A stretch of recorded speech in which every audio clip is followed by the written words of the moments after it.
this is an iHeart podcast. Guaranteed human.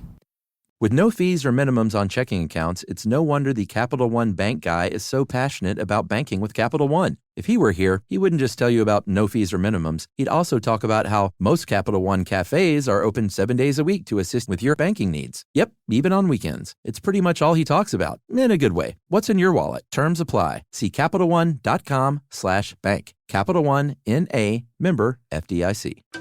You see it instantly. It's Coldwater Creek, the mark of exceptional workmanship and signature touches inspired by a Mountain West heritage. Distinctive styles created from quality fabrics, silhouettes perfected with just the right drape, feel-good fits offering ease of movement, and thoughtful details to elevate your look. Coldwater Creek's authenticity is embodied in every piece, embracing its confident spirit that carries through to today. Discover Coldwater Creek clothing, designed to fit your life the way you want. For a wardrobe you can count on season after season, visit coldwatercreek.com. Shop the new spring collection at 20% off $75 or more with code IHEART20. Brought to you by the reinvented 2012 Camry. It's ready. Are you? Welcome to Stuff You Should Know from HowStuffWorks.com.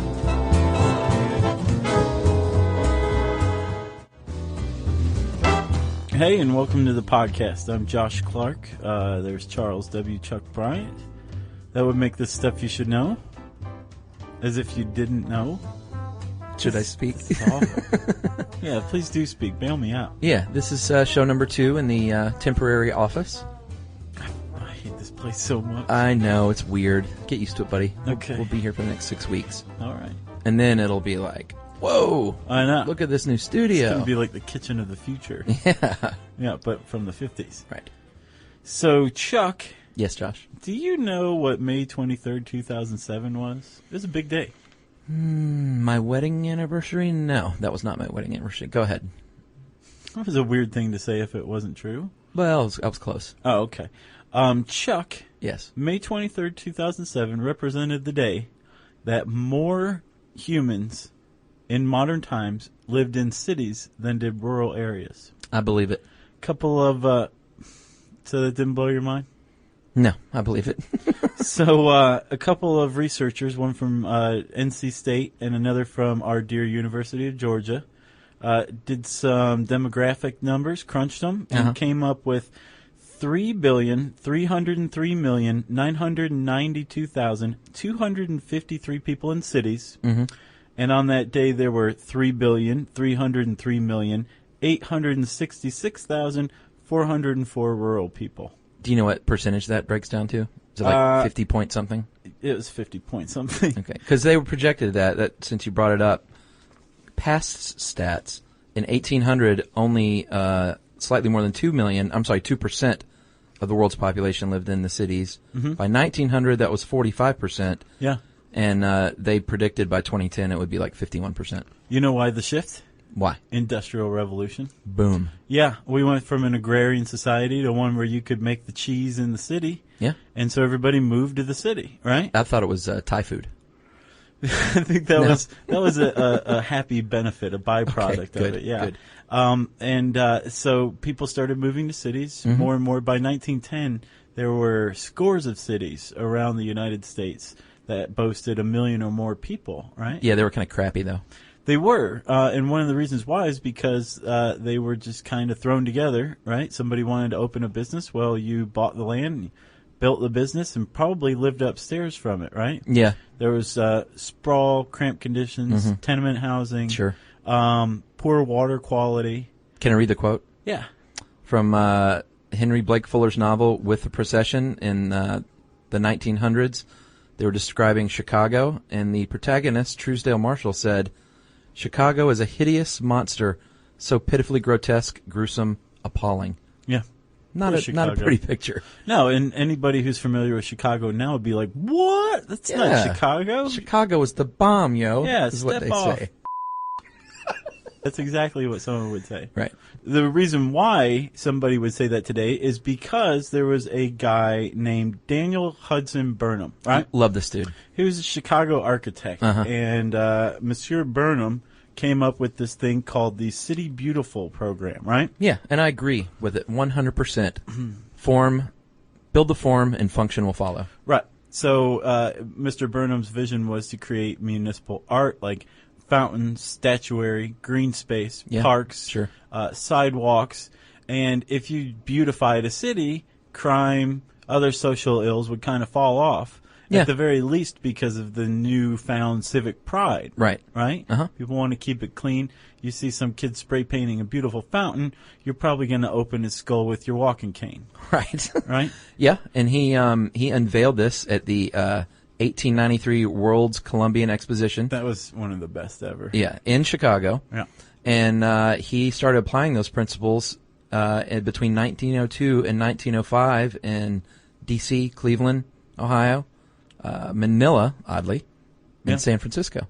Well, hey, the Filipinos need some help too. Yeah, that's true. You know, the whole thing really kind of came together for him since he was a Chicago architect in 1906 when he and another guy named Edward Bennett created the Plan of Chicago, the kitchen of the future. Right. Right. And that's basically the first example of, well, not true, because urban planning goes all the way back to Rome, but the first example of a comprehensive plan for an American city, growth plan for an American city. Right, and actually the Romans didn't necessarily have a comprehensive plan. They had Well, that's true. really good architects. Yeah. Who Burnham based his ideas on. Right. They had a lot of municipal art, a lot of great municipal gathering spaces.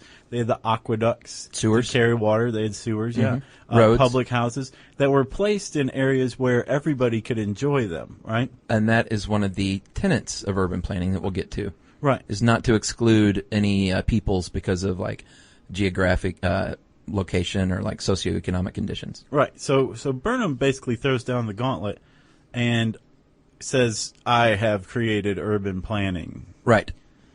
Good for him. Yeah. Good for all of us. And it kind of took off. In addition to the Romans, which he borrowed heavily from, he also leaned a lot on the Parisians. You ever been to Paris? I have. It's a gorgeous city. Awesome city. Apparently, back during the 17th century, during the reign of Louis XIV, there was a lot of really good planning going on, or at least public architecture being raised in areas that weren't really settled, but these court architects had the foresight to be like, well, people are kind of spreading out over here. They're probably going to need this land eventually. Right. So we're going to put some parks over here and just attract them. And sure enough, that's It where worked. people started to settle. Yep. So that concept, and then the concept of equality for citizens, as far as the urban planner is concerned, were really, they kind of formed the foundation of Burnham's principles, right? Yes. Should we just simply state the goal of urban planning? Let's do it. I'm actually going to read it because it's just so succinctly put here. It is to guide the development of a city or town so that it furthers the welfare of its current and future residents by creating convenient, equitable, healthful, efficient, and attractive environments. Right. That says it all. But you would be a pretty shoddy urban planner if you built a fountain somewhere and went, ta-da, it's the park of the future. Like, Right. It's a lot more than that, right? Sure. So there's basically three main things that an urban planner takes into account when creating a plan for an existing city. Uh-huh. There's also planned communities, also called new towns or new cities. Right. Right? Did you know Columbia, Maryland was one of those? Not until I read this. Built from the ground up. Yeah. It was one of the United States' first planned communities. Yeah, which is different than a suburb. Right. Right. This was a town, and they said, we want a city. Right. Build it for us. And they did. And 1962. people came. Uh-huh. And it's grown since then. Same with Reston, Virginia. And the government often gets into the act. Los Yes. Alamos, Sure. Oak Ridge, both of those are planned towns. For a very important reason. Yeah, the Manhattan Project. Yeah. I am the bringer of death, destroyer of worlds. I am become death, I think. Whatever. Good old Philip Oppenheimer. And wait for the email. Yes, it is Robert. So the three things that they take into account, urban planners take into account, are the physical environment, right? Yeah, that means obviously where it is, what the climate's like. You got if you're building in Seattle, you got to take into account the misty rain that falls. Sure, and also especially if you're planning a town from the ground up, and especially if it was the early 20th century, Right. you were likely to take advantage of a river, Sure. specifically a fall line, where the river runs out of the mountains and into the sediment Yeah. of the delta, Right. toward the ocean. Yeah, and coastal plains, of course. Very, Right. very popular. Yeah. So, and also, Chuck, speaking of rivers and water, people love to settle by water for trade, for drinking water. It's really important. Right. As water scarcity continues, by, I think, 2025, an estimated quarter of the world's population are going to be without access to clean drinking water. Yeah. I predict that a lot more people are going to show up in areas where there is water, whether it's already established or they're going to found new areas toward the headwaters or the fall lines. Makes sense. Right? Mm-hmm. And our migration patterns are going to shift radically within the next 15, 20 years. Yeah, I would say Watch so. for it, buddy. That means other areas will be deserted, too. Yeah. That's going to be weird. It is going to be weird, and it's going to be a big challenge for urban planners who also take into account the social environment. Right. That is groups that a city's residents belong to, neighborhoods, workplaces, and policies. You've seen Slumdog Millionaire, right? I have. Great movie. So in Mumbai, I think 50% of the residents live in the slums. Those are pretty serious slums, too. Right. And in Africa, you mentioned the same deal with water. In Nairobi and Lagos, more than 60% of households aren't connected to water. Right. So that's not very good urban planning. So if Lagos, Nigeria said, hey, we want an urban plan, we want a master plan for our city, probably one of the first things that this urban planner would come up with was a way to get water equitably throughout the town. Right. Right? Yes. And then there's also the economic environment. And really important. Yeah, basically you want to take into account existing businesses, but also figure out a way to attract new businesses. Yeah. And let the economic engine thrive, right? Yeah, the future part of it is one of the key components of urban planning, and one of the reasons it's criticized is some critics will say that they take too much, the future into account too much, and they don't concentrate enough on what we need right now. Right. But we'll get to a little more of that later. We will. Let's keep on with the master plan, shall we? Okay. Well, what's a master plan, Josh? Oh, well, it's not as ominous or sinister as it sounds. Basically, It is exactly what it sounds like. Take away the ominous, sinister part. It's the master plan for this community. How the transportation sector figures in or will figure in. Sure. How land use will be factored in the future. Right. Airports, water, sewage. Right. Parks, neighborhoods, housing. Again, economic development. Basically, you have to take all of these components, people living in the city, people working in the city, right, how they're getting from home to work, right, what they're seeing along their route, yeah, and then how they're sustaining themselves, food, water, that kind of thing. Yeah. And creating a plan for the future. Right. And the urban planning doesn't stop, though, at this, pie in the sky, goo, we should just do this. This would be great. It has to be feasible. It has to be workable. They got to show how much it costs and how it's going to be carried out, too. They can't just present some nebulous, awesome goal that can never be reached. Have you ever seen a master plan? No. Have you? They are ridiculously detailed. Really? Yeah. Oh, often they'll have it'll look kind of like a big blueprint schematic. It's like hundreds of pages, right? Right. But the way that I've seen it done is each page is like a transparency, but they're huge. And then so you'll have like the geography of the area, the right, city. Right. Then the next is the infrastructure. Right. Then the next page that overlays it until you have like this thick. Oh, it literally builds and it? you look over it and you can see the whole master plan, but it's sector by sector, it's bit by bit. That's it's pretty really cool. interesting. It's like a flip book. Right. You also need public support for this. Yeah, that's one of the keys. You have to get the public on your side or you're dead in the water because, as everyone knows, if the public is against you, the politicians are going to start listening, and they're not going to go against the public too much either. They will some, but if the public is really, really against something, then the politicians have to put the brakes on. Yeah. Back when I was a cub reporter for a weekly down in Henry County, there's this group called Neighbors Opposed to Parker Road Development, and out of that they called the acronym NOPE. Yeah. And they were just like this grassroots group of neighbors that became like this political powerhouse that were fighting this development that was going to take over a really beautiful field right in their area. And for years and years and years, they fought. They showed up to city council meetings, county zoning meetings, everything they could show up to. They'd show up in these yellow shirts, and they created this really loud voice, and it was really admirable.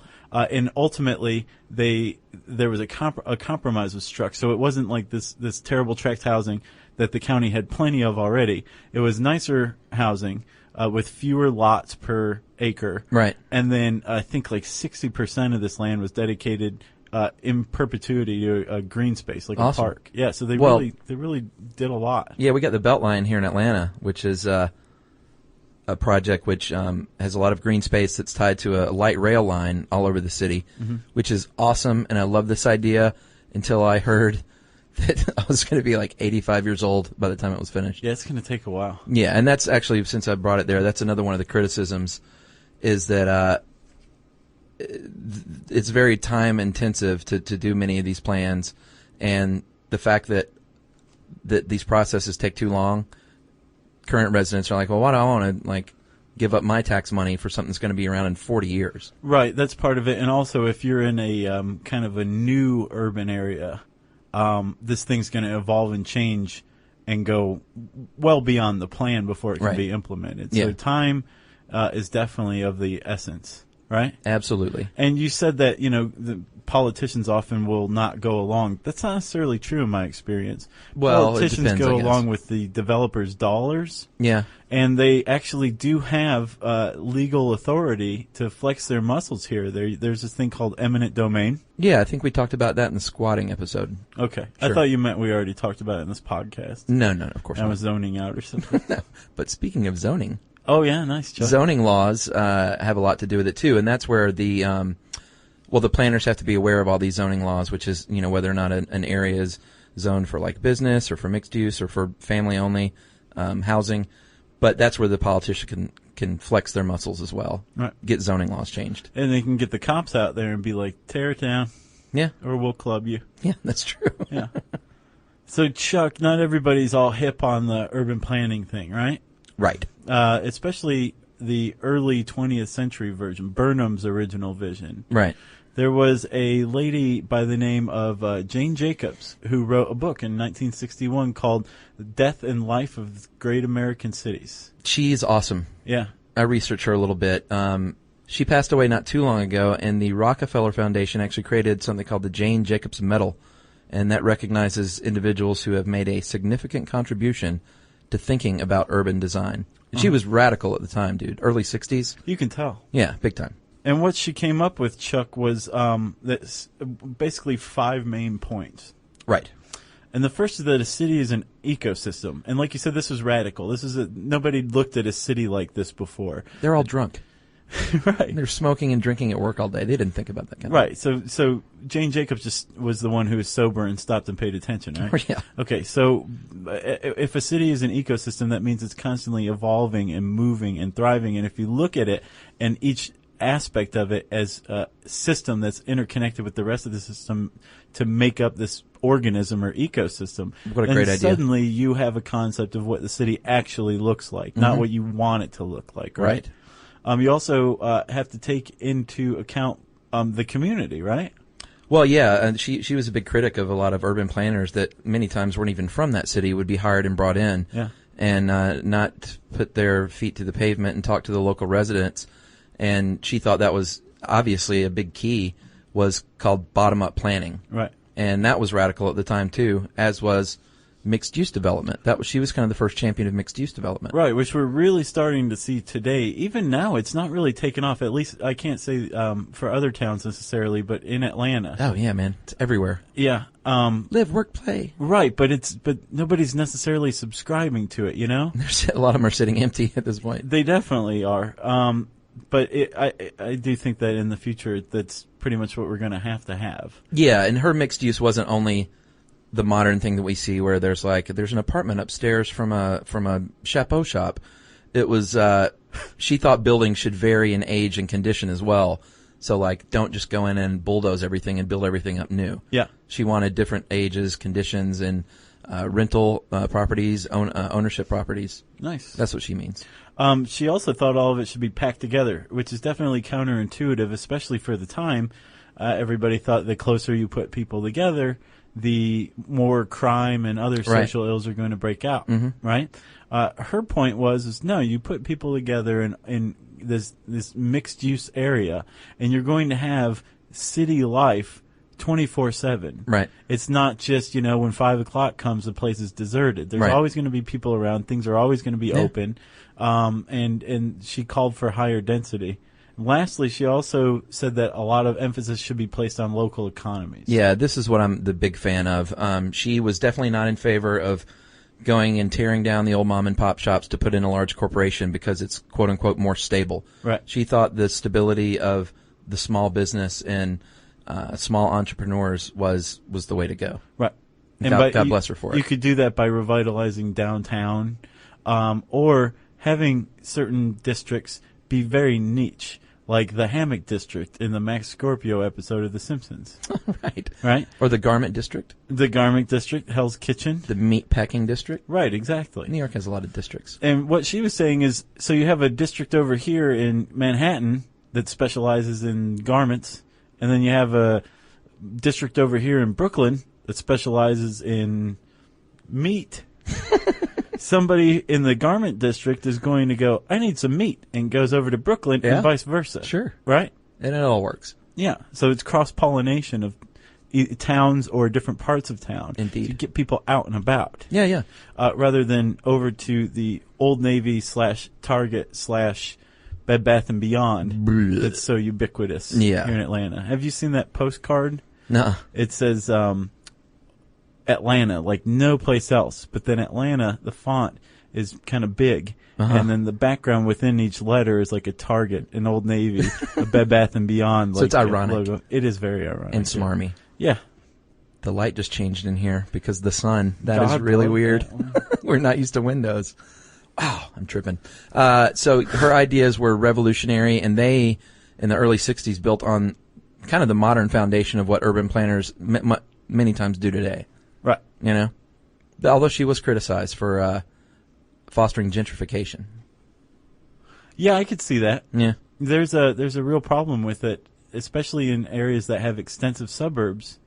White people come out of the suburbs into the old town, buy cheap property, and do it enough in droves that they drive out the lower classes, who have to go out to the slightly outer suburbs or the inner suburbs, and then they push white people already there further out, and it becomes this vicious cycle where white flight takes place. Exactly. Through gentrification. It's not good. That's so good. She countered that, though. Gosh, I wish I had the quote with me. I can't remember what it was. Something about... It was, shut up. Yeah, shut it. Yeah, that was it, I think. No, it was something about mixed communities and mixed races and everyone kind of living together. Yeah. So she wasn't for driving out, the poor people or anything like that. Well, no, I mean, who is? Jerks? Rich people? Sure. I guess so. Chuck, we finally arrived at my favorite part. The future. Right? Yeah. About, 14 years after Jane Jacobs wrote her book, NASA got a few people together. They did in 1975 to plan the city in the sky. We've been planning space development, urban planning. I guess would that be urban? Lunar urban. Yeah. Lunar planning for a long, long time. Yeah. What they came up with was a city that's a wheel, right? As Journey says, the wheel in the sky keeps on turning. No. And this wheel would actually spin. It would rotate on an axis, It right? would turn. Yes. All right. The wheel in the sky would keep on turning. I'll give you that. Thank you. And through this, it would actually create gravity and allow for movement of air. Right. So people could do anything that they wanted to on Earth as long as, there was an Old Navy in this wheel city. Yeah. And they could also breathe and not float. Right. And I think also everybody was issued an orange bell-bottom jumpsuit, too, as far as the 1975 guys came up with. How long have you been working on that one? Just now. Okay. Yeah. That's good. And Mars, too. They're talking about colonizing Mars, obviously. Yeah, we were talking about terraceeding it, remember? Yeah. So maybe one day we will live on the moon and on Mars, and that's where some serious urban planning's got to go on. Chuck, I wanted to talk to you about something real quick. What's up? One of the trends that we're seeing, especially with mixed use development, is a focus on the city center, going upward rather than outward. Right. You and I live in one of the most sprawling cities in the country. And I would say one of the least well-planned cities. Yeah, our transportation's awful. You know what they're proposing right now? What? We have traffic problems, so they're proposing on making each side, northbound and southbound, at 75, 85, 11 lanes apiece. Well, I thought they did studies that said that if you just build more lanes, there'll just be more cars. They're doing it anyway. That's just stupid. Right? We have a plus sign rapid transit system that has like 11 stops on it, right? It's terrible, and we have terrible, terrible sprawl. So commutes are awful. People throttle one another during traffic. Well, Atlanta grew really fast, and we weren't prepared. I mean, I grew up here. I remember in the 1970s, Atlanta was, I don't know, a quaint southern city. And then, you know, the population boomed so fast, and there was zero foresight. And Atlanta city government is notoriously rotten and corrupt. So this is what we've got now. It's a big mess. Do you know how big Metro Atlanta is? Isn't it like close to 5 million people or something? No, not population, like size. Oh, no. 6,000 square miles. I don't even know what that means. Technically speaking, Metro Atlanta encompasses 6,000 square miles and 110 smaller municipalities. Jeez. Isn't that nuts? That's a sprawl. That is a sprawl. 6,000 square miles. Yeah. I don't understand that. That's nothing compared to L.A., though. No, that's pretty sprawling as well. I also, remember, Phoenix, I think, is the most sprawling city in the country. Yeah, well, those desert, you know, they can just go as far as they want. Right. I remember leaving town in L.A. was so frustrating because you would get in your car to, like, go out of town for the weekend, and you would drive, dude, for like an hour and a half without a break in everything. Right. It was still just stuff and people everywhere. Yeah. And then eventually you would get to the point where, you know, there would be like land space and exits that didn't have much going on. Right. But it just seems like it was all connected as a big, huge mess they call the Southland. Well, again, I predict larger population densities or higher population densities in cities that have access to clean water. Yeah. New York had it right. They were forced to grow up. Yeah. Instead of out, obviously, but well, they did both. Well, that's true. Connecticut and New Jersey are just part of New York. Right. Although people are going to write in and say, no, we're not. My friend Robert, actually, he's a fan of the show. He's a urban planner, or was, in L.A. And when I saw him in L.A. and said, hey, man, what are you doing out here? He said, oh, I'm an urban planner. And I went, nice work. Screw up. Yeah. He's in Boston. I don't think he still does that. Gotcha. Hello, Robert. Hey, Robert. And hello, Eau Claire, Wisconsin. Why not? So that's it for urban planning, right?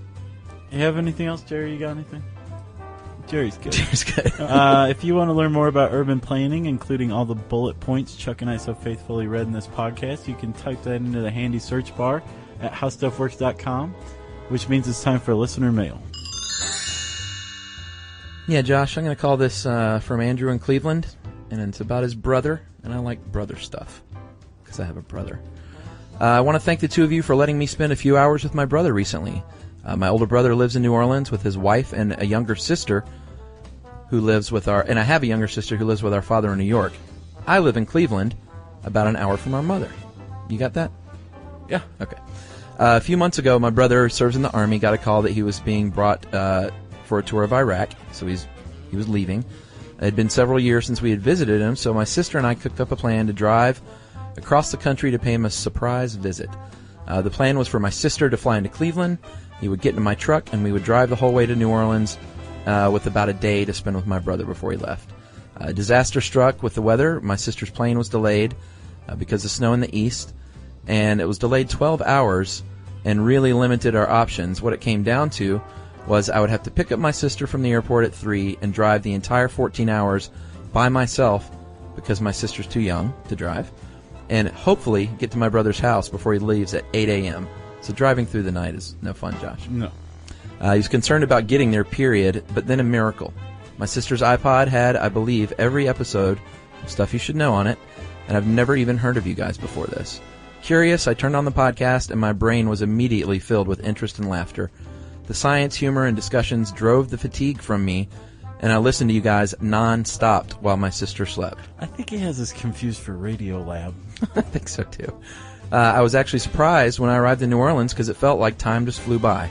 Upon arriving, we surprised my brother were able to spend just a couple of hours with him over breakfast with he and his wife. It was a joyous but tearful day, and my brother told me he could not have wished for a happier thing to happen. That's awesome. Very cool. So thank you guys very much for the podcast. It gave me 2 hours with my brother that I otherwise would have missed, and I am now an avid fan of your show. I listen every week, and I'm reminded of breakfast with my brother, and it makes me smile.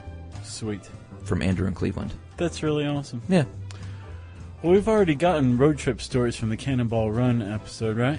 Yeah. Okay, so if you have a tear-jerking story about your sibling or family member, and remember, family is what you make it, right? Sure. Send it in an email to stuffpodcast@howstuffworks.com. For more on this and thousands of other topics, visit howstuffworks.com. Want more How Stuff Works? Check out our blogs on the howstuffworks.com homepage. Brought to you by the reinvented 2012 Camry. It's ready. Are you?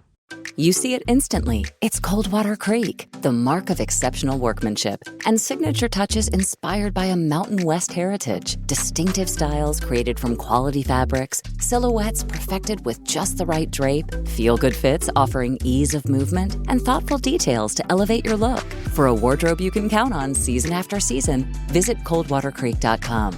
Shop the new spring collection at 20% off $75 or more with code IHEART20. If you're the purchasing manager at a manufacturing plant, you know having a trusted partner makes all the difference. That's why, hands down, you count on Grainger for auto reordering. With on-time restocks, your team will have the cut-resistant gloves they need at the start of their shift. And you can end your day knowing they've got safety well in hand. Call 1-800-GRAINGER, click Grainger.com, or just stop by. Grainger, for the ones who get it done. This is an iHeart podcast. Guaranteed human.